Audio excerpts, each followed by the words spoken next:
Almond, olive, peanut, sesame ও vitamin E সমৃদ্ধ Bitek expert non sticky hair care oil চুল লম্বা করে, চুল হয় আরো বেশি ঘন, কালো ও মজবুত। Bitek expert, stay young.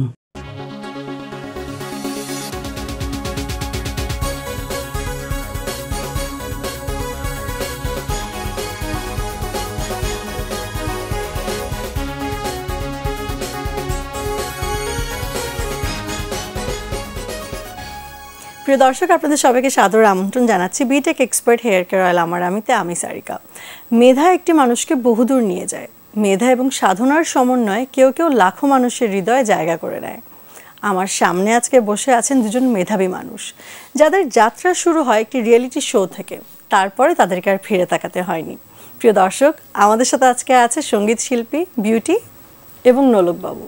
কেমন আছেন? আলহামদুলিল্লাহ, খুব ভালো আছি। আর সব থেকে ভালো লাগে তোমার সামনে যখন এই সিটটাতে বসি, ভালো লাগা ভালোবাসা আরো বেশি বেড়ে যায়। আমারও ভীষণ ভালো লাগে আপু, কারণ তোমার ভয়েস আমার ভীষণ পছন্দের। আমার এবং আজকে আমি ইনফ্যাক্ট সামনাসামনি প্রথমবার আপনার কণ্ঠ গান শুনবো আশা করছি।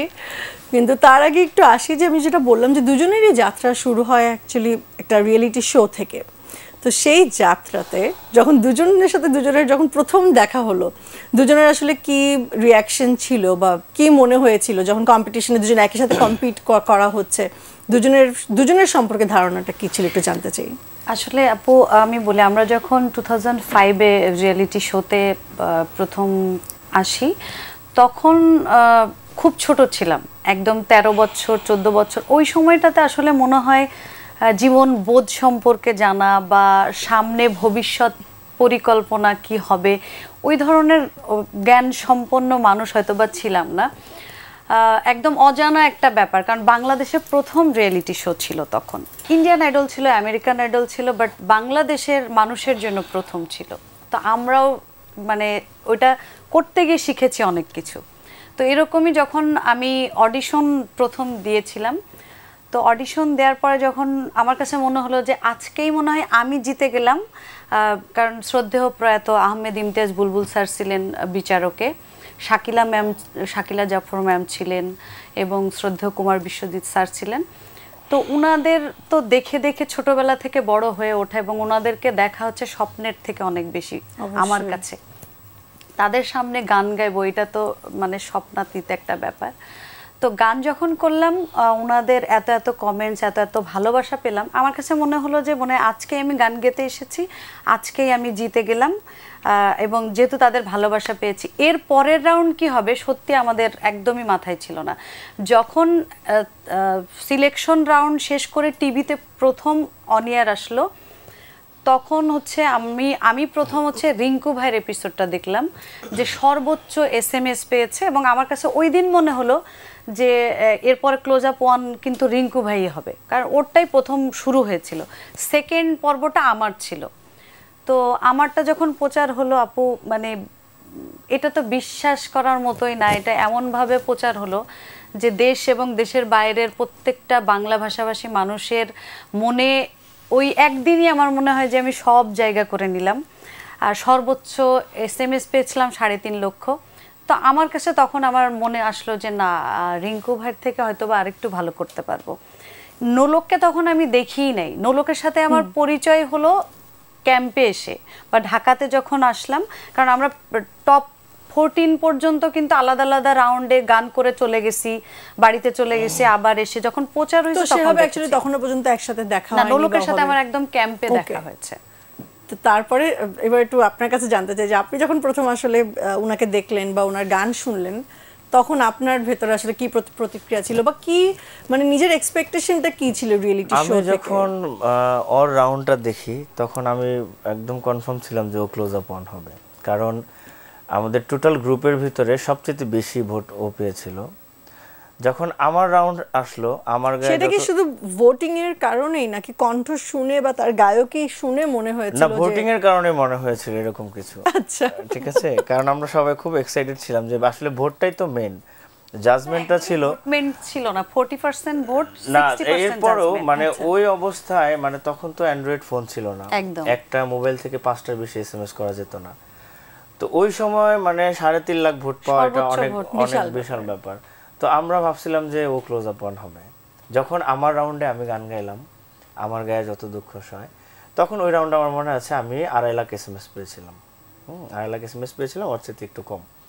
এরপরে রাউন্ডগুলোতে আমি একটানা মানে ধাপে ধাপে অনেক বেশি SMS পাই। যখন আসলে নাম ঘোষণা করা হলো যে বিজয়ীর, তখন কি আসলে এক্সপেক্ট করেছিলেন কিনা যে জিতবেন, নাকি খুবই শকড হয়ে গিয়েছিলেন? আমি তো একদম যখন টপ 10-এ আসি তখন আমার টার্গেটই ছিল আমি ক্লোজ আপ ওয়ান হব, যেটা একদম অনেস্টলি আমি ক্লোজ আপ ওয়ান হব এবং আমি হয়েছি। একদম টপ 10-এর পর থেকে আমি আমার ইচ্ছা ছিল আমি টপ 3-তে যাব। টপ 3-তে যদি যখন আমি চলে আসি তখন আমি মনে মনে ভেবে নিয়েছি যে আমি ক্লোজ আপ ওয়ান হব। প্রথম আসলে এখানে পার্টিসিপেট করার আইডিয়াটা আসলে কার থেকে আসে বা কার অনুপ্রেরণায় আসে? অ্যাকচুয়ালি আমি তো রেজিস্ট্রেশন করতে পারি নাই ক্লোজ আপ ওয়ানে, আমি অন্য জনের রেজিস্ট্রেশন নিয়ে আমি ক্লোজ আপ ওয়ানে অ্যাপ্লাই করেছি। সেটা ওর নাম হচ্ছে নীল বাবু। তো ও আমাকে বললো যে তুমি কি ক্লোজ আপ ওয়ান নাম এরকম একটা কম্পিটিশন হবে, এখানে রেজিস্ট্রেশন করছো? আমি বলছি না। পরে ও আমাকে নাম্বার দেয়। আসলে নোলক বাবু কিন্তু আমার অরিজিনাল নাম না, আমার নাম ফরহাদ হোসেন। নীলবাবু থেকে নোলক বাবু। ঠিক আছে। তো আমি ওই কাজিনটা পরের দিন দেখা হয়, আমি তাকে আমাকে বললো যে তুমি এখানে কে অ্যাপ্লাই করছো? আমি বলছি না। পরে তার রেজিস্ট্রেশনটা আমাকে দিয়ে দেয়, তারটা নিয়ে আমি অ্যাপ্লাই করে। তার নাম ছিল কি সেই নামে? তার নাম ছিল অরিজিনালি বাবু। তো সে যখন রেজিস্ট্রেশন করে, তো রেজিস্ট্রেশনের সময় তখন বেশি কিছু লাগতো না, গ্রামের ঠিকানা, বাবা মার নাম আর যে পার্টিসিপেট করবো। তো সে বাবুর আগে নোলক বসায় দেয়, নোলক বাবু তার নাম দিছিল সেটা। তো ওর নামটাই আসলে ওইটা দিয়ে আমি রেজিস্ট্রেশন করি। নোলক বাবু হয়ে যাক, আমরা একটা ইন্টারেস্টিং বিষয় জানলাম যে আসলে আরেকজনের রেজিস্ট্রেশন অনেকে জানে না কিন্তু বিষয়টা। তো সেই নামে যেহেতু আসলে পরিচিতি পাওয়া হয়ে গেছে, এটা আসলে এখন আর পরিবর্তনের কোনো মানেই আসে না। না, আমি তো একদম শেষের দিকে আমি প্রকাশ করে দিয়েছিলাম মোটামুটি। পরে আমাকে বলছে যে না, এটা এখন প্রকাশ করার দরকার নেই, চলতে থাকুক। না, এটাই মানুষের কাছে গ্রহণযোগ্যতা পেয়েছে। হ্যাঁ, সেটাই। এখন হঠাৎ করে ওই চেঞ্জটাও মানুষের একসেপ্ট করতেও টাইম লাগবে, কারণ সবই আসলে লাকের বিষয়। আমাদের ক্লোজ আপ ওয়ানটা এটা সারা মানে পৃথিবী যতদিন থাকবে আমার মনে হয় মানুষের হৃদয়ে এই জায়গাটাতে আমরা থাকব। অবশ্যই, কারণ সবকিছুই প্রথম, পুরো বাংলাদেশ একদিকে ছিল আমাদের জন্য। সবকিছুর প্রতি মানুষের একটা আলাদা ধরনের একটা ইন্টারেস্ট বা আলাদা ধরনের একটা মেমরি থাকে। সেটা যদি একদম প্রথম আমাদের দেশে এটা একটা মিউজিক রিয়েলিটি শো হয়েছে এবং সবাই এক্সপেরিয়েন্স যেটা মনে হয়েছে যে কিছু জিনিস হয় না যে আল্লাহ তাআলা প্রত্যেকটা মানুষের রিজিকের ব্যবস্থা করেন, এবং আমার কাছে তো সেটাই মনে হয় এখনো ক্লোজ আপ ওয়ানটা, যে প্রত্যেকটা আমরা যারা 11 জন এসেছি প্রথমবার, অনেক সময় হয় না যে একটা জাদুর কুপি থাকলে মানুষের চেয়ে রাতারাতি একটা অবস্থান পরিবর্তন করা সম্ভব। তো ক্লোজ আপ ওয়ান হচ্ছে আমাদের জীবনে ঠিক তেমন, যে আমরা যখন একটু বুঝতে শিখেছি বা পড়াশোনার পাশাপাশি হয় না ছিলাম এরকম, হয়ে গেছে অন্যরকম, তো জাদুর কুপির মতো জীবনটাকে একদম চেঞ্জ করে দিয়েছে ক্লোজ আপ ওয়ান। চমৎকার। আমরা দুজন গানের মানুষ পেয়েছি, গান না শুনে তো আসলে ছাড়া সম্ভব না।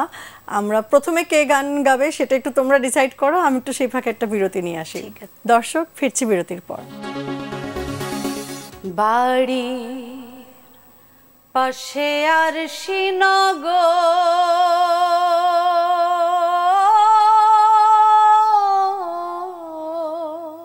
অ্যালমন্ড, অলিভ, পিনাট, সেসম ও ভিটামিন ই সমৃদ্ধ Bitek expert non sticky hair care oil চুল লম্বা করে, চুল হয় আরো বেশি ঘন, কালো ও মজবুত। Bitek expert, stay young.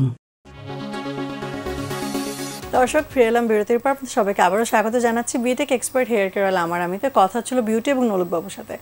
আপু, যাওয়ার আগে বলেছিলাম যে তোমরা একটু ডিসাইড করো কে গান গাবে। ও করবে, তুমি করো। ওকে, তাহলে লেটস বিগিন ফ্রম ইউ। আচ্ছা, লালন শাহের গান করব নাকি নিজের মৌলিক গান? আপ টু ইউ, একদমই। কিন্তু আমার কাছে মনে হয় কি আপু, যে যখনই কোনো অনুষ্ঠানে বসি লালন শাহের গান দিয়ে আমার যাত্রা শুরু। তো লালন শাহের গান না করলে আমার কাছে একদম অতৃপ্ত, মানে শুরুটাই আমার কাছে কেমন মনে হয়। ভীষণ ভক্ত, আমিও খুব খুশি হব যদি একটা একটু করব, লালন শাহের গানও করব। ওকে। বাড়ি পাশে আর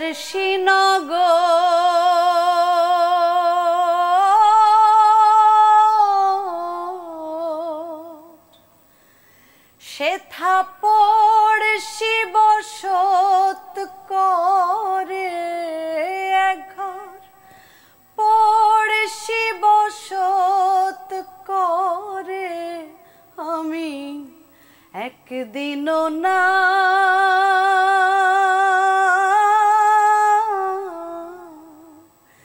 দেখিলাম তারে, একদিনও না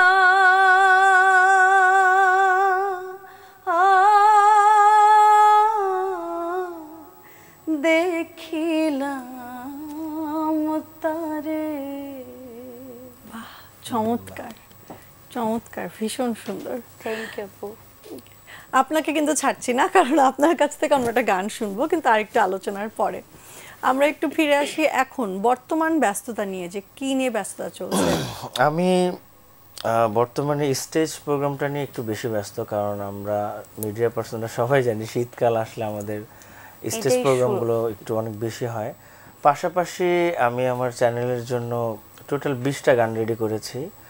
আমি এই যে কয়েকদিনের ভিতরে আপনার কক্সবাজার যাব, ঈদে আমার নতুন কিছু কাজ আসছে আলমারা মিনু আপার সাথে, এবং আমার নিজে সুর করা একটি গান আছে, একটা ডুয়েট গান। গানটা ভীষণ মিষ্টি, ওই গানটা শুটিং করতে যাব। তো ঈদে মোটামুটি আমার 4-5টা কাজ আসবে। আর পাশাপাশি তো এই যে টিভি প্রোগ্রামগুলো করতেছি আর স্টেজ প্রোগ্রামগুলো করতেছি, ফ্যামিলিকে সময় দিচ্ছি, এই ব্যস্ততা। বাহ, আচ্ছা। তো যে গানগুলোর কথা আমরা শুনলাম, সেই গানগুলো আসলে লিখছে কে বা সুর করছে কে, এগুলোর প্ল্যানিং কিভাবে কি করা হচ্ছে? আমি টোটাল 20টা গানের একটা প্রজেক্ট করেছি। ওই 20টা গানের ভিতরে 15টা গান আমার নিজের সুর করা, আর এই 15টা গানই লিখেছে আমার বড় ভাই তরুণ সিং, এবং এগুলোর মিউজিক আমি বেশিরভাগ মিউজিক করেছে এসডি সাগর। তারপরে হলো আমাদের মুশফিক লিটু ভাইকে দিয়ে কিছু কাজ করানোর প্ল্যানিং আছে। আর হলো মানে শুটিং করব কক্সবাজার, কুয়াকাটা, আর আমাদের এই নেত্রকোনার এদিকে একটা জায়গা আছে এখানে। তো এই 20টা গান নিয়ে মানে আমার অনেক বেশি চাওয়া পাওয়া দর্শকদের কাছ থেকে, অনেক বেশি পরিকল্পনা। ইনশাল্লাহ ভালো কিছু হবে আশা করি। আপু, তোমার কি কি নিয়ে ব্যস্ততা চলছে? সেম স্টেজ শো, কারণ এখন শীতের সময়, শীত তো একদম যায় এখন প্রচুর স্টেজ শো চলছে, বিভিন্ন টিভি প্রোগ্রামগুলো করছি, সাথে নিয়ে অনেকগুলো রেকর্ডিং সিঙ্গেল ট্র্যাকগুলো এখন বিভিন্ন চ্যানেলে। এখন তো আর অ্যালবামের যুগ নেই, তো সিঙ্গেল গানগুলো মিউজিক ভিডিও আকারে আসছে বিভিন্ন চ্যানেলে। এবং আমার নিজের চ্যানেল বিউটি অফিসিয়াল নিয়ে অনেকগুলো গানের কাজ চলছে, সেগুলো রিলিজের অপেক্ষায়। আর আমার 2টা বাচ্চাকে সময় দিচ্ছি, আমার সোনার ছেলে 2টাকে সময় দিচ্ছে, পরিবার নিয়ে সব মিলিয়ে খুব ভালো সময় যাচ্ছে। চমৎকার।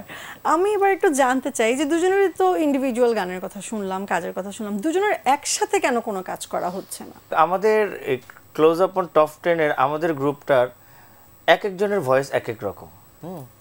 তো সবাই কাজে বিজি, সবাই সবার জায়গা থেকে বিজি। তো ওর সাথে আমার কাজ এমনিতে স্টেজ প্রোগ্রামে দেখা হয়, বিভিন্ন টিভি, আমরা বেশ অনেকগুলো টিভি লাইভ করেছি এর ভিতরে। তো অডিও গানটা ডুয়েট কোনো গান আমাদের করা হয় নাই, একটা ফিল্মে ওরে শাম্পানওয়ালা, এইটাতে আমরা ক্লোজ আপের টপ 10 আমরা সবাই মিলে একটা একটা করে মৌলিক গান গেয়েছিলাম। তো এখানে মানে বিউটির একটা 3টা গান ছিল। তো আমার ওরে শাম্পানওয়ালা গানটা আমার গাওয়ার কথা ছিল, বাই দ্য বাই আমি কোনো একটা স্টেজ প্রোগ্রামের কারণে রেকর্ডিং ওই দিন করতে পারি নাই, রাজীব ভাই করছে। তো আমি গিয়েছিলাম বাঁশখালী মহেশখালী এই গানটা। তো ইনশাল্লাহ খুব রিসেন্টলি আমাদের প্ল্যানিং আছে ঈদের পরে কথা চলছে নোলকের সাথে। আসলে আরেকটু আমি বলি, সেটা হচ্ছে আপু, আমরা যখন ক্লোজ আপ থেকে বের হই, আমাদের তখন তো অ্যালবামের সময় ছিল, তখন যে যার সলো কতগুলো সলো অ্যালবাম করতে পারবে সেগুলো নিয়ে একটু বেশি, মানে ওই চিন্তাটা ছিল না যে একটা ডুয়েট করি, বা কোম্পানিগুলো ওইভাবে চায় না যে আমরা ডুয়েট অ্যালবাম করি ওদেরকে নিয়ে। বা আমরা যখন 11 জন গান করেছি, একটা অ্যালবামে দেখা যাচ্ছে 11টা গান গেছে, সবারই সলো, কারোর ডুয়েট কিন্তু যায় নাই। তো এইভাবে করে করা হয় নাই, যে যার মতো ব্যস্ত। তারপর তো অ্যালবামের যুগ চলে গেল, মাঝখানে একটা পুরা 3 বছর তো আমাদের কন্ট্রাক্টই ছিল, ঠিক আছে? 3 বছর আমরা তো কন্ট্রাক্টের বাইরে কাজও করতে পারিনি। তো সব মিলে ওই সময় আসলে কোম্পানির উচিত ছিল যে আমাদেরকে নিয়ে অনেক প্ল্যানিং করা। তো তারা তো আসলে, যেটা অনেস্টলি আমি বলবো, তারা তাদের বিজনেসের চিন্তা ভাবনা করছে। তো আমাদের যেই মানে হিউজ পরিমাণ মৌলিক গান হবে, সুন্দর সুন্দর গান হবে, যে গানগুলো সারা জীবন থাকবে, হ্যাঁ, তো ওই চিন্তা ভাবনাটা ছিল না তাদের। চিন্তাই ছিল কেমন আমাদেরকে নিয়ে ব্যবসা করবো। যাই হোক, তো সব মিলাই হয়নি, কিন্তু এখন হবে, রিসেন্টলি হবে ইনশাল্লাহ। চমৎকার। আচ্ছা, আমরা আপনার কাছে গানটা শোনা আমাদের এখনো বাকি রয়ে গেছে, এটা আমরা শুনবো কিন্তু আরেকটা বিরতি থেকে ফিরে। দর্শক, ফিরছি বিরতির পর। জলে ভাসে দুটি চোখ, বুকে জাগে এত শোক। দর্শক, ফিরে এলাম বিরতির পর। যাবার আগে বলেছিলাম আমরা ফিরে এসে নোলকবাবুর কাছ থেকে গান শুনবো। Thank you. আমি যে গানটা গাইবো এখন, এই গানটা আমার মৌলিক গান। এটা আমি একটা ফিল্মে গিয়েছিলাম, ছবিটির নাম আহারে জীবন, ছোটকু আহমেদ স্যারের। গানটি লিখেছে জাকির হোসেন রাজু ভাই, সুর করেছে এসআই শহীদ ভাই। তো গানটা আমার ভীষণ প্রিয়, আমি গাইছি। জলে ভাসে দুটি চোখ, বুকে জাগে এত শোক। জলে ভাসে দুটি চোখ, বুকে জাগে এত শোক। মন বলে যাব কাছে, নিয়তি দাঁড়ায় এসে কেন যে এমন। আহারে আহারে আহারে জীবন, আহারে আহারে আহারে জীবন। চমৎকার, চমৎকার। এই গানটা আসলে এই ছবিটা নিয়ে, মানে এই ছবিটা করা হয়েছিল করোনার উপরে। ওই মহামারীর সময় মানে যারা অসুস্থ ছিল, মানে দেশের বাইরে থেকে বাংলাদেশে আসতে পারতো না, ছেলে বাবার কাছে যেতে পারতো না, বাবা ছেলের কাছে খুবই একটা এই মানে টোটাল মর্মান্তিক একটা সময় ছিল। টোটাল ওই সিচুয়েশনটা সময়টা নিয়ে এই ছবিটা করা হয়েছিল, সরকারি অনুদানপ্রাপ্ত ছবি। তো আমি হলে গিয়ে দেখেছিলাম, আমার ভীষণ, আমি আসলে আমার চোখে পানি চলে আসছে। এবং আমার তো মনে হতো আপু মাঝে মধ্যে, আর সব থেকে আমার সারা জীবন মনে থাকবে, কারণ আমার সেকেন্ড বেবি তখন পেটে। তো সব মিলিয়ে মানে আমার যে কি গেছে মানে আমি জানি, কারণ তখন বারবার টেলিভিশনে খুব সচেতনতামূলক যে বিশেষ করে যারা মাদের ট্রিটমেন্টটাও তো ওইভাবে তো হসপিটালে অ্যাডমিট ছিল না, এবং মাদের তো ওই সময় কোনো ট্রিটমেন্ট করা যেত, কারণ বেবি একদিকে, মা। তো সব মিলিয়ে মানসিকভাবে আমার ওই সময়টা খুব খারাপ গেছে। কিন্তু আমার এটা ছিল যে মাতৃত্ব জিনিসটাই হচ্ছে পবিত্র, এবং মাতৃত্ব বিষয়টাই হচ্ছে আল্লাহর সৃষ্টি। তো আমার ওই ভরসা ছিল, বিশ্বাস করো আপু, আমার কখনো একদম আল্লাহর রহমতে কোনো করোনা হয়নি, বা আমি সুস্থ ছিলাম আল্লাহর রহমতে, আলহামদুলিল্লাহ। ভালো ছিল। দুটো বেবি, দুজনের সম্পর্কে যদি আমাদেরকে কিছু বলো। আমার প্রথম সন্তান নাজিব আহমেদ রায়াত, সেকেন্ড নাশিকা আহমেদ রাহিল, রায়াত রাহিল, ওরা দুই ভাই। ওদের নিয়ে আমার পথ চলা, আমার সংসার জীবন।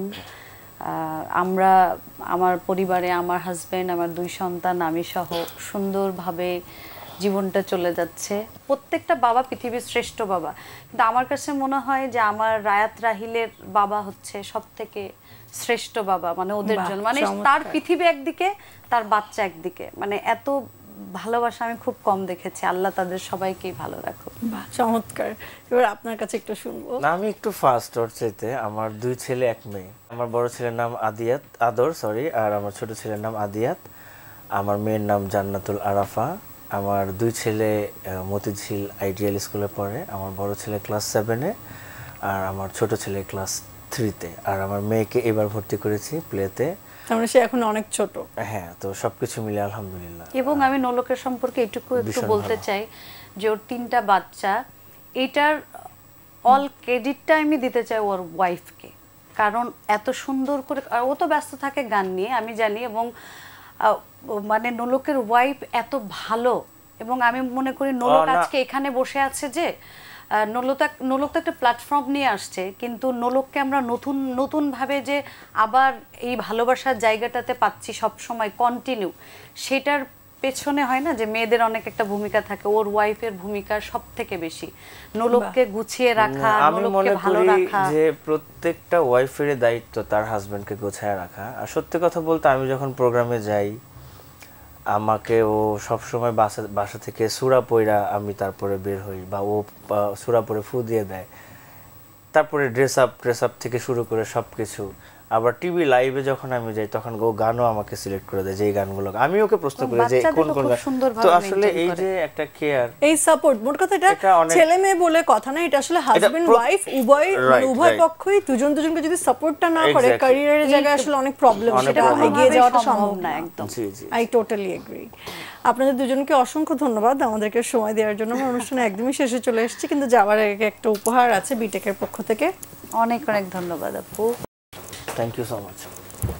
আপনাদের দুজনকে অনেক ধন্যবাদ আমাকে সময় দেওয়ার জন্য। আপনাকে অনেক ধন্যবাদ। আর এই অনুষ্ঠানটা আমার ভীষণ প্রিয় একটা অনুষ্ঠান। আমি আরো বেশি খুশি যে আমার বোন আমরা একসাথে আজকে এই আমি অনুষ্ঠানটাই ফার্স্ট মানে গেস্ট হিসেবে আসলাম। অনেক অনেক ধন্যবাদ এই অনুষ্ঠানটার সাথে সম্পৃক্ত সবার প্রতি। এবং আপনারা আমাদের প্রিয় দর্শক যারা আছেন, আমি বিউটি আপনাদের একটা ভালোবাসার জায়গা। একটা সময় পুরো বাংলাদেশ আমাদের দিকে তাকিয়েছিল, সেই ভালোবাসাটা নিয়ে আছি, সারা জীবন থাকতে চাই। আমাদের জন্য দোয়া করবেন সবাই। Thank you. আপুকে অনেক বেশি ধন্যবাদ এত সুন্দরভাবে আমাদেরকে উপস্থাপন করার জন্য। সেই সাথে আমি তো একদম 2005 সাল থেকে কন্টিনিউ আসছি। আর বাংলা ভিশনটা হচ্ছে আমার একদম আরেকটা পরিবারের অংশ। বাংলা ভিশনকে অনেক অনেক ধন্যবাদ। আর দর্শককে একটা কথাই বলতে চাই, যেভাবে আমাদের ভালোবাসা দিয়ে আপনাদের সামনে রেখেছেন, সারা জীবনেই ভালোবাসাটাই চাই। দোয়া করবেন আমাদের জন্য। আপনারা সবাই ভালো থাকবেন। এই দুজন সুন্দর মানুষের জন্য অনেক অনেক শুভকামনা নিয়ে আজকে এখানেই বিদায় নিচ্ছি। সবাই ভালো থাকবেন।